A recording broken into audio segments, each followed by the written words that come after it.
ઘણા યુવાનો એવું વિચારતા હોય છે કે અમે આઈપીઓ ભરીએ, જે નવા નવા શેર્સના ઇસ્યુ આવે છે, પબ્લિક ઇસ્યુ, એને આઈપીઓ કહેવાય, ઇનિશિયલ પબ્લિક ઓફર.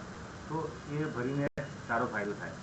તો મિત્રો એ વસ્તુ સમજી લેજો કે આ નવા આઈપીઓમાં છેલ્લા કેટલા વખતથી જોયું છે કે જે પ્રમોટર્સ પોતાના ઓએફએસ, ઓફર ફોર સેલ કરતા હોય છે, એનાથી બજાર ભાવ જ્યારે ખુલે છે ત્યારે નીચે ખુલે છે.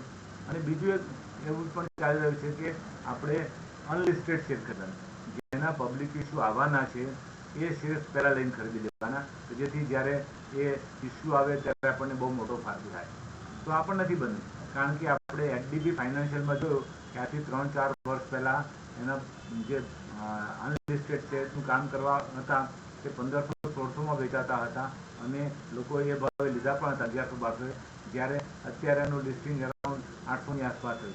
એટલે એવું નથી કે તમે અનલિસ્ટેડ શેર્સ લઈ લો અને જ્યારે એનું લિસ્ટિંગ થાય ત્યારે તમને ચોક્કસ ફાયદો થાય.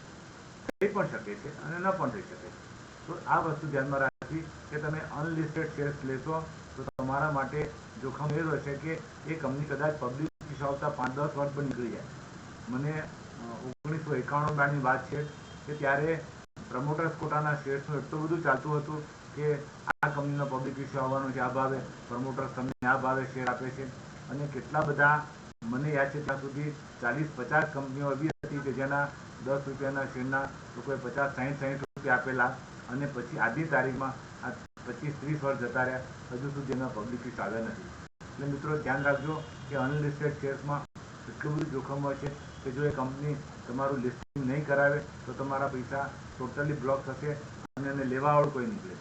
એટલે તમારે આ વસ્તુ ધ્યાન રાખવી પડશે કે અનલિસ્ટેડમાં સારા મેનેજમેન્ટવાળી કંપનીઓ હોય, રિઝનેબલ ભાવે મળતી હોય તો જ ખરીદવું. હવે બીજો સવાલ હતો આઈપીઓ વાળો.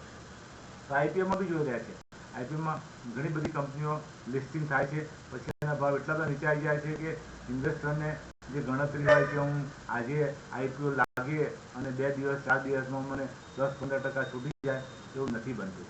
કારણ કે માર્કેટ હવે એ લેવલ પર ચાલવા માંડ્યું છે કે જેમાં આઈપીઓનું પ્રીમિયમ ગ્રે માર્કેટ પ્રીમિયમ કહેવાય, એ ગ્રે માર્કેટ પ્રીમિયમ એટલું બધું હોતું નથી.